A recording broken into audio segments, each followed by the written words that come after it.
Hi there guys, Sam here, welcome back to another video. You join me once again in my Mark 7 Golf R to talk about the 992 Porsche 911 Turbo S, which I was fortunate enough to drive this morning around Porsche Silverstone's Experience Centre up in Northamptonshire. Something I've documented on this channel quite a few times, even from the start of this channel about 4 years ago.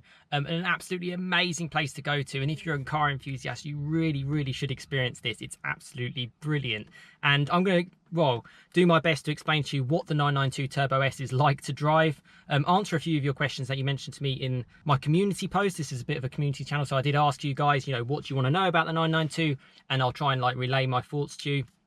That's what I'll get into. I'll also show clips as best as I can of the car, and please do like, share, subscribe. It just enables more opportunities to happen, hopefully more content with Porsche as well. I'd love to get more Porsches on the channel and do my best to show that kind of community spirit like I do with the Golf R in the Porsche world. So let's get straight into this. So first of all, the Turbo S. I mean, I'm just absolutely blown away. I drove the Cabriolet. It's, just to go over a little bit of specs, looking at 650 brake horsepower, 800 newton meters of torque, 10 piston carbon ceramic brakes as standard. As standard, it actually comes with pretty much every option. It comes with, everything basically. So, Porsche can sometimes be considered as, oh, you have to spend extra for options, If you get this car, you don't. You get everything as standard. Now, this car is around sort of 150 to 160,000 pounds, and frankly, after driving that, it's worth absolutely every penny. That's the first thing I want to say. If you only want to watch the first few minutes of this video, if you do get the opportunity to drive one, drive it, just like I did for 90 minutes, for a few £100. I personally think it's an absolute bargain. I'm not paid to say that. I did it with my own hard-earned money, as I have done for the last few years. And obviously, if you had the opportunity to actually buy one yourself, which for me would be an absolute dream, and certainly something as like an aspiration to get to, yeah, definitely go for it. It is unbelievable. If you've ever been on a roller coaster, you've ever been around Fort Park, you've ever been on those rides, yeah, it's basically exactly the same. It is so fast. Very much follows the Golf R philosophy in my mind. I know that's a weird thing to say considering the price difference, but it very much does in that VW Audi group sort of scenario. And pootling around, absolutely fine. Gearbox, smooth as anything, comfortable as anything. You get cooled seats as well, which is great when you're sort of going around track as well and pushing it hard. The whole infotainment isn't too confusing. They kind of remain that sort of traditional dials on the setup.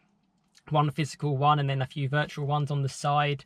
The whole touch and feel is brilliant. You've got Burmester stereo system as well, and it's just so well put together. I actually quite like the red contrast, red leather with the red roof as well. I thought that looked pretty good. A couple of other Turbo S's there as well, and some amazing cars, GT2 RS and electric Taycan Turismos, which look beautiful, frankly. I mean, one of the best looking Porsches, I think.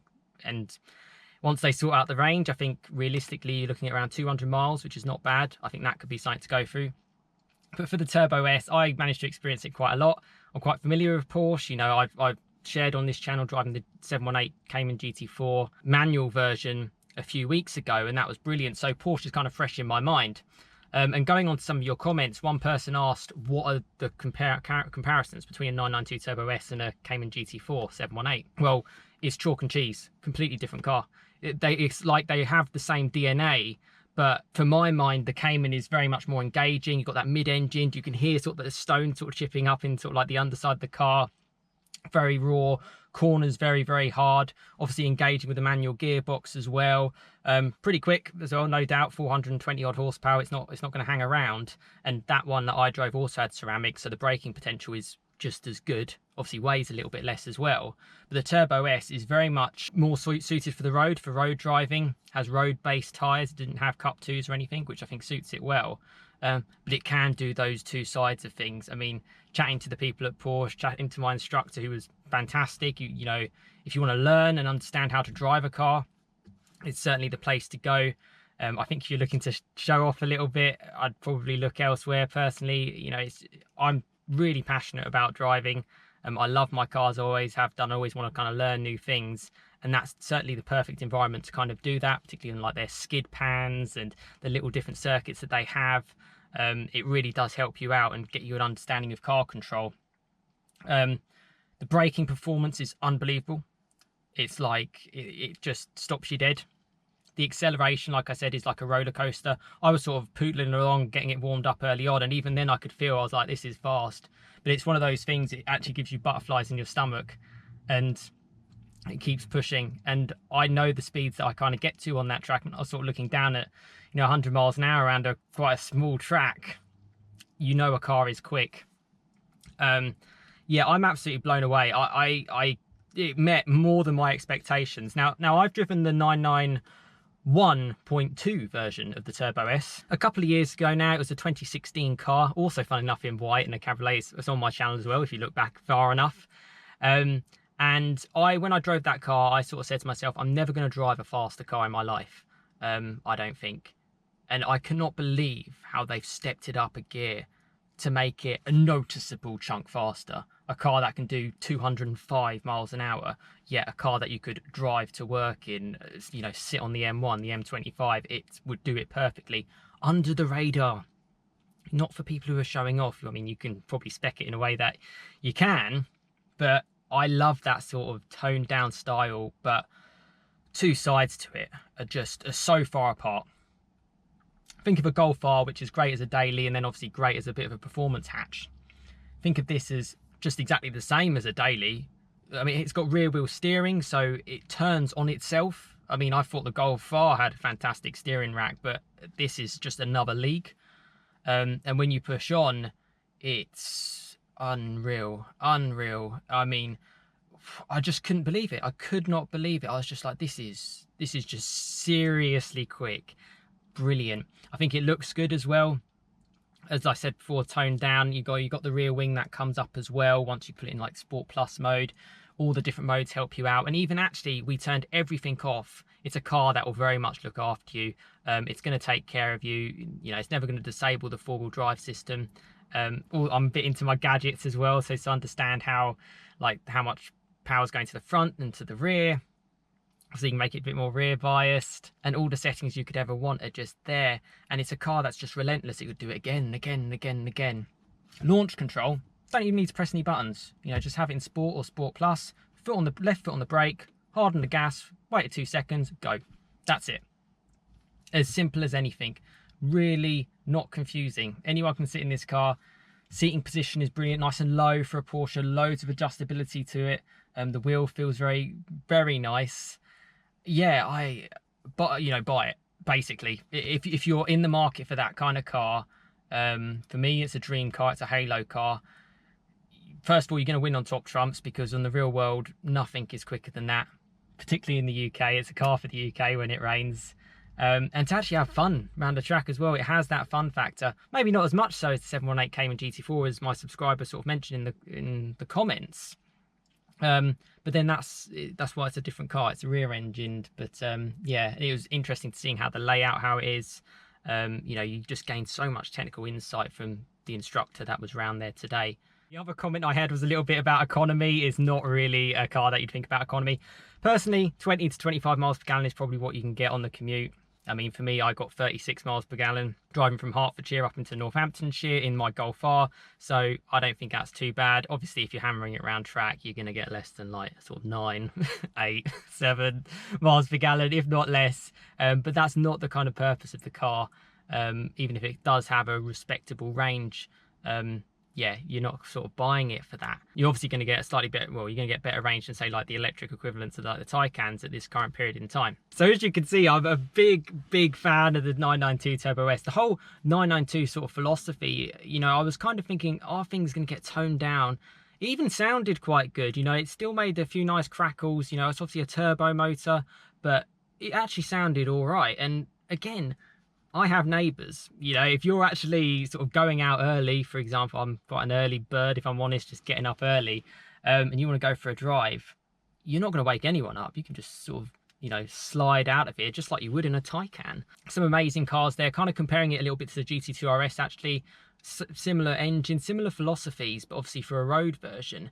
And actually, because of the lack of aero that you'd get in the Turbo S, in a straight line, you'd be sort of giving the GT2 RS a run for its money, and particularly on the top end, you'd probably be beating it, because that aero is just going to keep forcing the car down. The huge wing on the GT2 RS, the canards, the splitter, the diffuser, all of this is pushing the car into the ground, whereas Turbo S is just like, you know, it's not designed for that. But as a result, it's by far probably one of the fastest car Porsche makes. Certainly the road production that you can kind of go in and buy today, unbelievable. I mean, I'm absolutely blown away. It'd be mind-blowing to own that car, and I can only recommend it. And please let me know any thoughts in the comments. You know, if you're a Porsche fan, you know, get involved. I'm happy to explain as much as I can about this. I've done experience about the Porsche Experience Centre in another video, so I'll leave that in the link above. Amazing food as always at Porsche Silverstone. I love salmon and stuff like that, and you know, to have a salmon scrambled egg bagel is just delicious. The little treats as well on the side, the 911 in the coffee, the cappuccino, it really does add to the whole thing. And the knowledge these people have and the enthusiasm they have for the brand, yeah, it's exactly why I love cars, and that's exactly one of the reasons why I've built this whole community channel, to find people like this. Pleasure to be there for the morning. Please also like, share, subscribe on this video. I'm hoping to try and do a little bit more with Porsche as well. I had a good chat with them today. Hopefully something can come up about that and I can share some more stuff on the content and grow the channel. You know what it's like. It's a community channel, and I'd love to bring that more in the Porsche way, as well as I've sort of been doing throughout the 4 years of the channel. But you know, all I ask from you guys, my loyal subscribers, is a like, a share and a subscribe, and sharing it to other people who you think might find this content interesting, and that'd give me the best chance to get more content for you and to maybe get more of a feel of the cars as well. But yeah, that's all you have to do, and that would be absolutely fantastic. And yeah, more content to come for sure. I should also add, I'm back at Silverstone next Friday, actually Friday the 16th of July for the Formula One. And I'm going to try to explain what it's like with this new format for the Formula One as well. So yeah, back here, really looking forward to it. Looking forward to seeing some amazing F1 cars. So stay tuned for that as well, coming soon on the channel. I have actually got a track day planned at Brands Hatch involving a GT3 RS as well. So that will come in the next sort of month or two. So I'm looking forward to sharing that, and that's actually got in-car footage as well. So yeah, if you're into your Porsches, you're going to get more Porsche content regardless. I love it. And yeah, I hope you enjoy it too. But thanks so much for watching. As I said, let me know your thoughts in the comments. If there's something that I haven't explained, I can't really fault it. It's that German build quality, you know, no sort of squeaks or rattles. The car had about 2,000 miles on it. I'm guessing hard miles because it's an experienced track day type car at their experience centre. It's just bulletproof.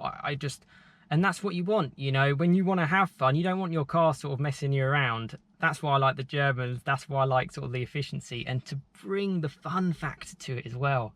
Geez, it's just the pinnacle for me, and that's why I'm so kind of passionate about it. And it's kind of made me think a little bit more around how the 992 and the 911 really can be that proper alternative to a Cayman. A Cayman is certainly more of a fun car on the weekends, I would say, rather than a daily. And I'm starting to see that a little bit more, despite the fact that I've driven so many Caymans and obviously love them so much. But thank you so much for watching. Hope you enjoyed this little video. Plenty more content to come on the channel. Hope you have a fantastic rest of your week, fantastic rest of your day, and I'll see you again next time for another video. Cheers, guys.